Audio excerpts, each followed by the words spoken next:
C'est un plaisir pour nous d'accueillir une session Heliosphere à Narbonne. Je pense que c'est la première. Et donc on se disait quand même que ce serait bien qu'on fasse un petit tour des choses qui se font à Narbonne, excepté la thèse d'Alex. Je vais essayer d'aller assez vite, comme on a pris quand même pas mal de retard. Donc je ne resterai pas trop en fait sur les... Donc, il y a beaucoup de personnes qui ont contribué, je les citerai au fur et à mesure. Donc, les domaines d'activité du laboratoire, c'est autour de la transformation de la matière organique dans le cadre du bouclage des cycles de carbone, d'azote, etc. Donc, en fait, on recycle. C'est ce qu'on appelle de l'économie, la bioéconomie circulaire.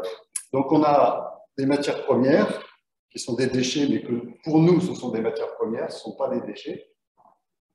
Des procédés de transformation, principalement microbiologiques, c'est-à-dire qui vont impliquer des micro-organismes, et puis des produits qui vont être soit des gaz, de l'énergie, des substrats, enfin des digestats, c'est-à-dire des matières solides, ce que tu expliquais, Heinz, tout à l'heure avec les oranges, là, ça fait partie des transformations de ces produits-là avec différentes fonctionnalités. Et tout ça en utilisant la prise en compte des impacts environnementaux et sanitaires, et puis l'utilisation de plus en plus croissante du numérique, développement de prototypes, etc., etc. Donc là, je vais m'appuyer sur 3 exemples. Un exemple qui tourne autour de la thèse d'Alexandre, mais ce qu'il n'a pas montré dans sa thèse. Voilà. Un autre sur la sélection de variétés de sorgho. Donc ça, c'est avec des collaborations hors LBE, vous pouvez l'imaginer. Et puis un autre sur les sols, la caractérisation des sols. Et là aussi, c'est un réseau INRAE qui est impliqué, notamment, et avec l'appui de Bernard Barthès, qui est par là. Donc, première partie, donc voilà, c'est ce qu'a montré Alexandre. On part de substrats organiques, on fait une lyophilisation, on fait des spectros infrarouges, et puis on va prédire des grandeurs caractéristiques, des teneurs en lipides, en glucides, en azote, le fameux BNP qui est le potentiel méthane, et puis la DCO. Et là, donc l'objectif, c'était de pouvoir comparer différentes méthodes d'approche, méthode optique, donc un spectro-Buchy de laboratoire classique, celui qu'on a eu ce matin, un système un peu plus innovant qui a été mis au point à ITAP avec l'équipe de Riyad, donc qui s'appuie sur, enfin pour celle-ci, c'est uniquement une sonde immergée. Et puis ici, c'est un système utilisant la polarisation de la lumière. Je vais expliquer un peu plus. Et puis là, un petit néospectra pour comparer les différentes performances. Alors, les gammes sont différentes, les sensibilités sont différentes, les prix sont très différents. Hein, on va de 45 000 jusqu'à 3 000. Voilà. Donc ça fait l'objet d'un stage l'année dernière. Juste 2 mots sur le procédé utilisé pour manipuler la lumière polarisée. Donc là, Riyad, je parle sous ton couvert. Si je dis des bêtises, tu me dis. Donc le principe, c'est d'envoyer une lumière non polarisée, de la polariser, et d'envoyer sur la matière de façon à ce qu'elle interagisse avec la matière. Et il va y avoir 2 cas de figure. Soit elle est réémise en gardant sa polarisation, ou soit elle est diffusée dans la matière et elle va perdre sa polarisation. Et du coup, c'est ça qu'on va analyser, le signal émis qui est polarisé, celui qui est non polarisé. Et en se disant, ici, on va voir, si c'est non polarisé, en multiple scattering, c'est-à-dire qu'on va se retrouver avec des effets physiques, alors qu'ici, on peut espérer avoir davantage des effets chimiques. c'est ce qu'on espère. Mais après, la réalité, c'est bien plus compliqué que ça, c'est un mélange des deux. Pour toutes ces 4 méthodes-là, on applique les méthodes classiques de traitement de données, de pré-traitement, dérivées secondes, dérivées premières, le SNV, etc., etc. Voilà toutes les combinaisons qu'on peut faire. Donc, juste pour expliciter, ici, ce qu'on va regarder, on va comparer donc, le spectro de labo, la sonde immergée, la diffusion, la diffusion simple en réflectance polarisée, la diffusion multiple, et puis la rétrodiffusion en réflectance. Non, la BAC, c'est la globale. Ah oui, c'est celle qui est globale. Et puis l'absorbance directement par le microspectrum. Donc, si vous avez ces 6 méthodes-là, et on va comparer le RMSEC et le RMSEP. Ça va être notre critère. On va pas regarder le RKB, on va regarder le RMSEP, sachant que la référence, ça va être d'obtenir des résultats aussi bons que le spectro de labo. Donc, le spectro de labo, il est autour de 0,03. Ça, on en était content. C'est des teneurs, c'est des pourcentages, en fait. Donc, c'est 3% d'erreur sur les pourcentages en lipides, en l'occurrence. Sur une sonde immergée, on a une erreur double. Par contre, la méthode de polarisation, suivant ce qu'on considère la simple réflexion ou la réflexion multiple, dans ce cas-là, la diffusion multiple, on va se retrouver avec des erreurs intéressantes dans le cas de la réflexion multiple, mais de la simple, pas du tout, quoi. Et puis après, le microspectro, finalement, il est aussi bon que toutes les autres méthodes, ça se passe plutôt bien. Donc ça, c'était sur des échantillons secs. Maintenant, sur des échantillons frais, c'est-à-dire la même problématique qu'Alexandre, là, on voit que ça se dégrade quand même. Déjà, ça se dégrade au niveau du spectro-labo, mais surtout, ça se dégrade sur les méthodes police. Et puis aussi, les mini-spectros, ils sont quand même moins bons que les sondes immergées. Une chose intéressante qu'on a pu voir, c'était pouvoir accéder directement au pourcentage de matière sèche, c'est-à-dire estimer l'eau, la teneur en eau. Et en termes de pourcentage d'erreur, on a 8% d'erreur avec un spectro de labo, 18% d'erreur avec la méthode simple, diffusion simple de police. Et les microspectros, c'est un problème de résolution qui fait que la précision n'est pas aussi bonne que tout. Pour ça, ce sont des essais préliminaires. Hein. C'était juste un stage, c'était pour voir rapidement. Je passe au deuxième, qui est un projet qui a duré pas loin de 10 ans, de collaboration sur la sélection de sorgho en utilisant l'infrarouge, la sélection variétale. Donc ça a été en collaboration avec des semenciers et le CIRAD principalement, et INRA à l'époque. Et donc ici, nous, le critère de sélection, c'était de pouvoir sélectionner des sorgho qui avaient un bon potentiel méthane, c'est-à-dire qui pouvaient rentrer dans les digesteurs. Et ici, vous avez le modèle de calibration qui a été obtenu. Donc, ça, c'est le BMP prédit, et ça, c'est le BMP calculé, enfin mesuré en laboratoire, avec les échantillons purement sorgho.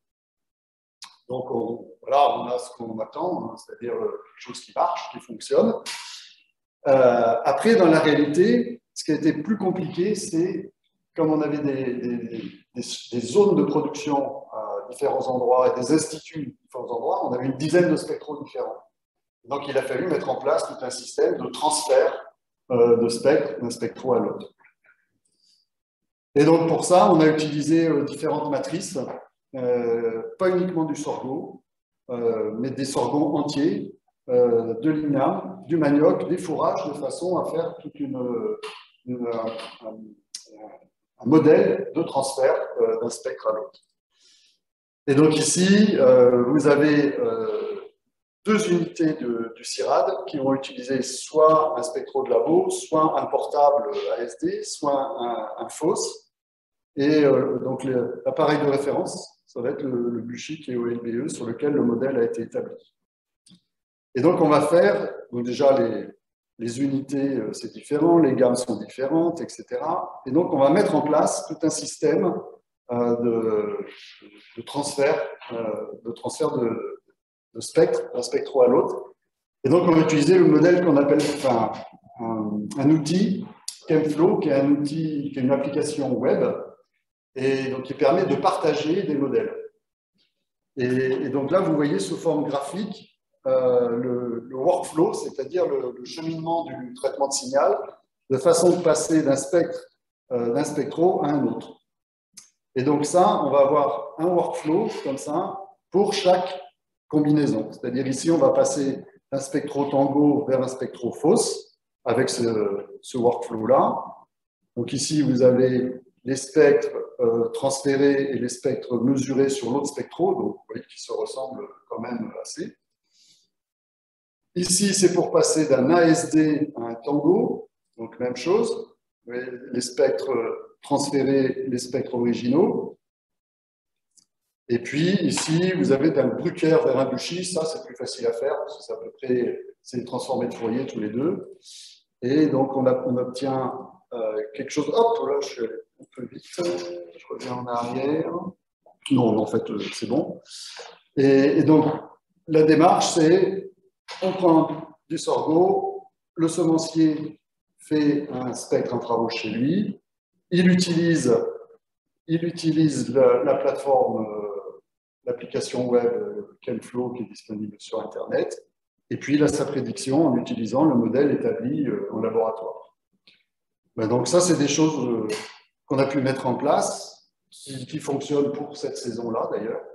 On a tout juste terminé ça avec l'entreprise qui s'appelait Euralis, qui est maintenant l'IDEA, qui a changé de nom, et qui utilise cette technique-là pour pouvoir faire de la sélection de variétés. Voilà. Pour tout ça, on a mis en place aussi un partage des données, donc sur des dépôts publics. C'est bien qu'on peut récupérer tout ça en dehors de ChemFlow. Dernier point, les travaux en cours, enfin anciens et en cours sur le sol. Donc sur le sol, l'objectif, c'était de pouvoir mettre en place des méthodes spectrales pour estimer le carbone organique et l'azote total dans les parcelles expérimentales des unités expérimentales de l'INRAE. Donc ça, c'est réparti un peu partout en France. Et c'était surtout comme objectif de construire une communauté d'utilisateurs et aussi de gens qui faisaient les modèles de transfert, etc. Et on a inclus surtout dans ce réseau-là le laboratoire qui fait les mesures de référence. Et ça a été très important parce que ce laboratoire qui établit les mesures de référence, notamment carbone organique, lui, il est capable de nous dire quelle est l'erreur de mesure de la valeur de référence. Ça, on l'oublie souvent. C'est que l'erreur de la mesure de référence, on ne la connaît pas parfaitement. Et si on ne prend pas en compte cette erreur de mesure, ben on fait vite n'importe quoi. On ne s'en est pas rendu compte tout de suite, mais dès qu'on s'en est rendu compte, ça allait beaucoup mieux. Donc on a pu mettre des modèles, on met en place des modèles sur le carbone organique et l'azote total, avec pour objectif de quantifier l'hétérogénéité spatiale. Évidemment, on regarde les méthodes de pré-traitement des spectres, notamment en fonction de la texture, c'est-à-dire la granulométrie des sols. Juste une petite carte pour indiquer les sites d'où sont issus les différents sols. Donc, sur cette carte-là, vous voyez, ça explore à peu près toutes les parties de la France. Et on a rajouté aussi des échantillons qui ne sont pas sur cette carte-là, qui sont à Versailles, donc en région parisienne, et à Pont-Daniel en Bretagne. De façon à avoir une gamme vraiment variée. Donc là, on est à plus de 1000 échantillons de sols, de spectres, passés sur différents spectros, aussi bien sur terrain qu'en labo. Et ça, c'est vraiment une bonne base de données pour explorer toute la complexité des sols, et notamment tout ce qui est la texture, c'est-à-dire la granulométrie. Si vous voyez le triangle, ce qu'on appelle le triangle de texture, c'est-à-dire en gros les compositions en sable, en argile Et en fonction de ça, on peut classer les sols dans différentes catégories. Et justement, les pré-traitements qu'on fait sur les spectres, on a pu constater que ça dépendait justement de la position dans ce triangle. Donc ça, c'est ça qu'on essaie d'automatiser, en fait, d'utiliser des méthodes un peu évoluées de pré-traitement de spectre pour regarder ça. Ce que je veux juste vous montrer, c'est ça, c'est la relation qu'il y a entre le carbone organique et l'azote organique. Donc, dans les sols agricoles, on a toujours une bonne relation entre le carbone organique et l'azote organique, puisque l'azote, il est souvent associé à du carbone. Forcément, les protéines, c'est lié.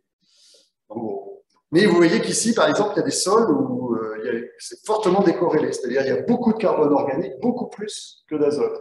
Et en fait, ça, c'est typiquement une erreur expérimentale de la mesure de référence. Parce que ce sont des sols calcaires.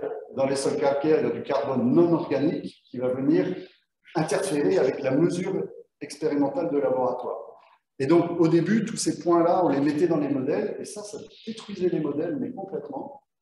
Et une fois qu'on enlève ces points-là, connaissant l'incertitude, ben les modèles, tout de suite, ils sont nettement mieux pour le carbone organique. Et puis, on a utilisé des méthodes, donc, notamment grâce au laboratoire d'analyse des sols de Arras, des méthodes qui permettent de faire ce qu'on appelle le profil d'exactitude, c'est-à-dire on fait plusieurs concentrations et on regarde à partir de quelle concentration c'est plus détectable. Donc, c'est ce qu'on appelle les graphes comme ça, du profil d'incertitude. Donc, en fait, ça se lit plutôt de la droite vers la gauche. Et on va descendre comme ça, et arriver à un certain seuil, ben, ça rentre plus dans la marge d'incertitude, et dans ce cas-là, la méthode elle est plus précise, Donc ça nous a permis de définir en fait la gamme, vraiment la gamme d'utilisation des modèles de sol. Alors vous voyez que des fois, il y a des points qui s'écartent, c'est pas de chance. Donc cela, il faut les répéter ou essayer de comprendre pourquoi ils s'écartent comme ça. Voilà. Merci de votre attention, c'était une montrer rapidement.